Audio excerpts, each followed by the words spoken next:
justamente el post-elecciones municipales y regionales, quiénes ganan, quiénes pierden, ¿no? Si podemos hacer, digamos, una comparación global de lo que ha sucedido el 2 de octubre. Conversamos con dos invitados, José Tello Alfaro, abogado experto en Derecho Electoral, y Gianfranco Vigo, comunicador para el desarrollo y analista sociopolítico de Cajamarca. A ambos los buenos días, por supuesto, y la bienvenida a Ampliación de Noticias. Vamos a iniciar en el orden de esta presentación, primero con José Tello Alfaro, para que nos cuente un poco cuál es, digamos, su visión, ¿no? No solo como abogado, sino sobre todo como experto en derecho electoral, que se ha visto una marcada presencia y apoyo también, por supuesto, a los movimientos regionales y no tanto a algunas agrupaciones políticas que parece las más tradicionales haber quedado de lado. Buenos días.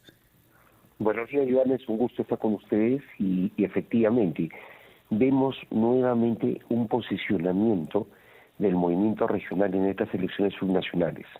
Definitivamente esta fuerza política propia de cada uno de los departamentos, porque hay que entender que la región es una creación, todavía existen los departamentos en el Perú. La Constitución es clarísima al respecto y lo que tenemos son regiones básicamente para justamente generar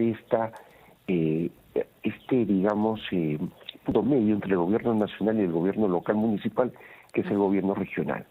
En ese sentido, hay que dejar en claro que volvemos hacia ese tipo de manejo, más que todo local, que nunca estuvo ausente, porque en algún momento los partidos nacionales han logrado también captar cuadros locales en diferentes departamentos y han logrado pues también posicionamiento, pero ahora vemos que los movimientos regionales nuevamente están en avanzada y eso denota de que tenemos que entender muy bien cómo va el proceso de reforma política que quedó inconcluso. La reforma política estaba orientada hacia la progresiva desaparición de los movimientos regionales, porque hay que recordar que la reforma política que se inicia en el año 2017 es una reforma que de plano eliminó las organizaciones políticas locales de carácter provincial y de carácter distrital. Para hacer un poco de memoria, recordarán nuestros oyentes de que para el año 2014, en aquellas elecciones, fue la última vez en que participaron estas organizaciones políticas que se crearon en distritos y provincias que incluso aparecían con un número, ni siquiera con un logo, que se creaban únicamente para la elección y desaparecían tras la elección.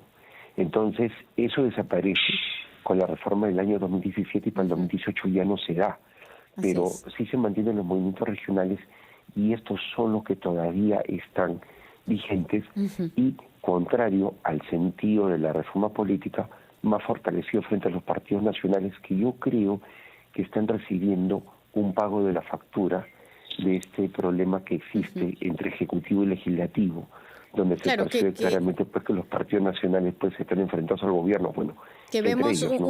una disputa ejecutivo-legislativo de manera prácticamente a diario. 8:10, también conversamos con Gianfranco Vigo, sociopolítico de Cajamarca, comunicador para el desarrollo. Buenos días, bienvenido a Ampliación de Noticias. ¿Cuál es tu análisis justamente de este fenómeno que podríamos denominarlo incluso arrollador, ¿no?, de los movimientos regionales y sobre todo si nos podemos centrar un poco de lo que está pasando en Cajamarca? Hola, Joana, ¿cómo estás? Buenos días, qué gusto. Bueno, primero decirte que este fenómeno no es algo nuevo, ¿no? Digamos de que las elecciones subnacionales siempre han sido dominadas por los movimientos regionales, y es que, como bien ha dicho José, nosotros necesitamos una reforma política que permita el fortalecimiento de los partidos nacionales como tales. A nivel subnacional no vemos tanta presencia de partidos o un voto específicamente por un partido o por una ideología, sino más bien por personas en específico, por caudillos o por clanes familiares, ¿no? Por ponerte un ejemplo, aquí en Cajamarca, por ejemplo, tenemos una congresista por APP, Edith Julón, su esposo, Eder Fernández, postuló a la alcaldía de Chota, por ejemplo, ¿no? De igual manera, vemos de que el caudillo va siempre en búsqueda de un vientre de alquiler en específico que le pueda dar cierta logística, cierta base social, cierto capital para poder tener una campaña exitosa. Por ejemplo, en la Alcaldía Provincial de Cajamarca, que hoy está en vilo por este tema del Jurado Nacional de Elecciones y la decisión que debe de tomar respecto a la candidatura de Joaquín Ramírez, quien está en segundo lugar, Sergio Sánchez, ahora ha postulado por Avanza País. En la anterior elección municipal lo hizo por Alianza por el Progreso. En el camino quiso postular por un movimiento regional, Fuerza Social. Entonces, digamos de que digamos, de que el caudillo o los grupos que están tentando el poder siempre están buscando con quién postular, ¿no? Pero los movimientos regionales en ese sentido creo de que cumplen ese papel porque le dan personalidad propia a cada candidato. Ahora, sí, en esta elección creo que ha habido un fracaso de partidos que de alguna manera hacían bien su trabajo en cuanto a seleccionar personas con cierto capital social y político en regiones para poder ganar y posicionarse. Por ejemplo, Alianza para el Progreso. Era muy bueno captando en regiones a ciertas personas con cierto capital político y esta vez no ha sido tan exitoso, ¿no? Se filtró hace unas semanas unos audios del líder de Alianza para el Progreso, César Acuña, diciendo de que si no ganaba la Libertad, moría PP. De acuerdo a los resultados, parece que no estuvo tan lejano de la realidad, considerando de que APP solo se está disputando segundas vueltas en el norte, ¿no? Me parece que en Tumbes y en Lambayeque, además de la Libertad, que es donde ha ganado, ¿no?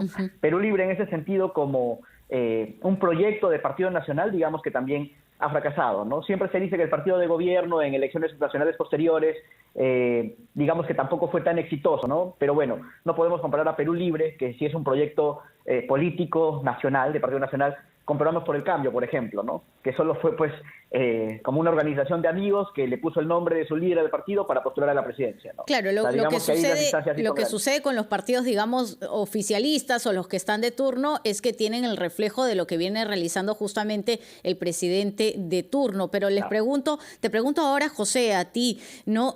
¿Cuál es el mensaje, en todo caso, de estas elecciones, o por lo menos de los resultados que se van conociendo a través de la OMPE en estos conteos ya oficiales? ¿Cuál es el resultado y cuál es el mensaje a la ciudadanía? Bueno, definitivamente está clarísimo. Los partidos políticos y los movimientos regionales están dominados por élites. Ahí justamente hay una coincidencia acá con nuestro amigo Vigo, porque definitivamente lo que tenemos nosotros son élites enquistadas que simplemente se encargan, bajo la denominación de partidos atrapalotodo, cajol, como dicen los estadounidenses, de tomar cuadros y simplemente obtener buenos resultados electorales. Lo que se ha visto, por ejemplo, en elecciones regionales y municipales pasadas, como APP, bien señalada por mi predecesor, son casos específicos. También los hemos visto, por ejemplo, en la elección del año 2016, con Fuerza Popular, cuando se trató de la elección de 73 congresistas. Eso fue meramente una labor de captación de cuadros, pero vimos los resultados cuando esta bancada llega al Congreso con, en realidad, 61 congresistas invitados y 12 afiliados al partido. O sea, este tipo de situaciones se da. Lo que tenemos en las elecciones, tanto generales como en las subnacionales de gobiernos regionales y locales, es que los partidos y movimientos tienen élites enquistadas que son las que controlan y las que negocian las candidaturas a personas que aparecen con la necesidad de postular, el deseo de hacerlo y también las posibilidades de hacerlo. Entonces, es una situación compleja, pero nosotros no tenemos un mayor nivel de institucionalidad. Lo que me parece claro también es que estamos viendo los efectos de la denominada paridad, ¿ya? Y en ese sentido, como en alguna ocasión lo he podido comentar, la paridad solamente la estamos viendo en la elección de regidores y regidoras. Me refiero a la elección municipal. No estamos viendo que las cabezas de listas, los candidatos a alcaldes, hayan ganado un número mayoritario de mujeres. Y si vamos a las elecciones regionales, estamos viendo de que no se ha cumplido pues, con esto de la paridad. ¿Por qué? Porque tenemos un tratamiento diferenciado entre partidos y movimientos. Sí. Y los movimientos mayoritariamente han postulado hombres como cabeza de lista, movimientos regionales para gobernadores. Entonces, claro, vemos acá una situación un poco compleja en lo que son los efectos de esta norma de equidad de géneros. Y eso efectivamente es notorio. Le pido a ambos, por favor, nos esperen en la línea telefónica unos instantes porque tenemos que escuchar a los anunciantes. Volvemos con este análisis de las elecciones regionales y municipales, lo que ha pasado y lo que viene ahora después de este 2 de octubre. Volvemos. 8 de la mañana, 21 minutos. minutos. Esto es Ampliación de Noticias. Conversamos con José Tello Alfaro, abogado experto en Derecho Electoral, y Gianfranco Vigo, comunicador para el desarrollo y analista sociopolítico de Cajamarca, acerca de justamente el análisis luego de las elecciones del 2 de octubre, elecciones municipales y regionales. Gianfranco, por ejemplo, ¿qué va a pasar o qué podría suceder justamente con aquellas autoridades que tienen deudas pendientes con la justicia y que, según los conteos además oficiales de la OMPE, serían las personas que dirigirían ciertas regiones: Ica, Tumbes, Callao, Cusco, San Martín, Ucayali, y hay otros incluso? Me quedo corta.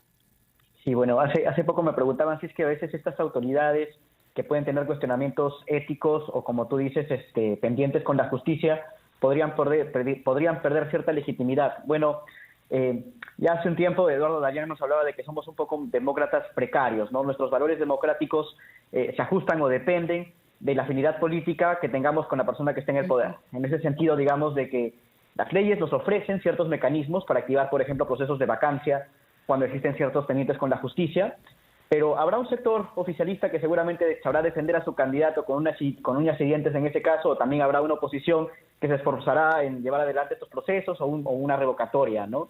Ahora en Cajamarca, de alguna manera, la población está dividida porque en la alcaldía provincial los dos candidatos que encabezan, digamos, de que se están enfrentando por la decisión del Jurado Nacional de Elecciones respecto a la nulidad o no de la candidatura de Joaquín Ramírez. A Joaquín Ramírez se lo critica por supuestas investigaciones que tiene en cuanto a lavado de activos, etcétera, etcétera, ¿no?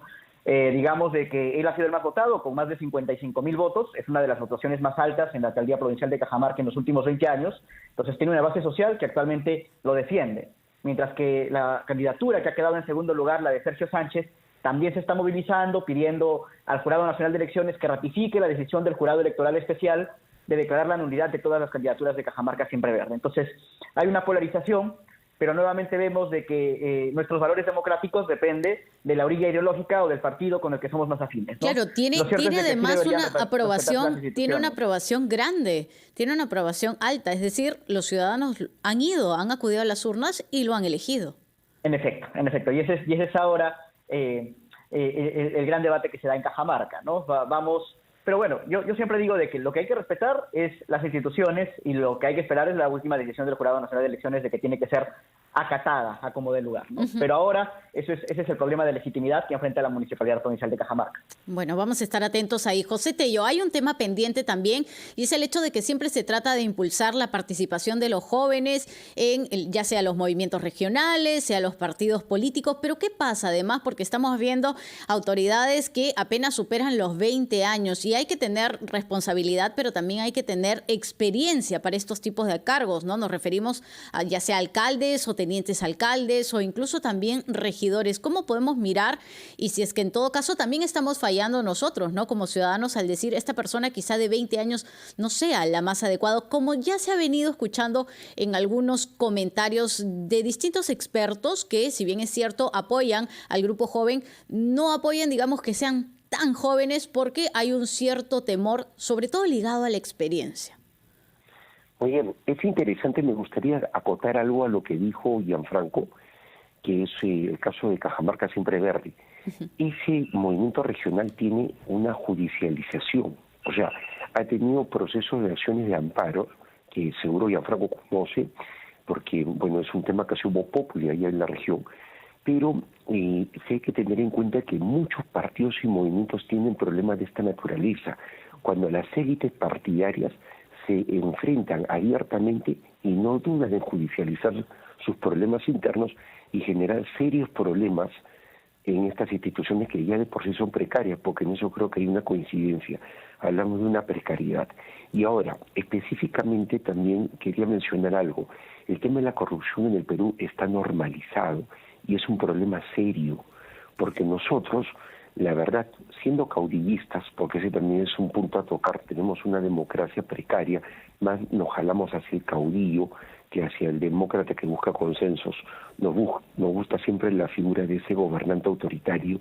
Bueno, ahí tenemos un problema, lo aceptamos como viene, y el hecho de que tuviese este tipo de problemas, de denuncias, de cuestionamiento sobre su integridad es algo que lo pasamos, porque nos hemos convertido en una sociedad permisiva y ese es un serio problema de ciudadanía en el Perú.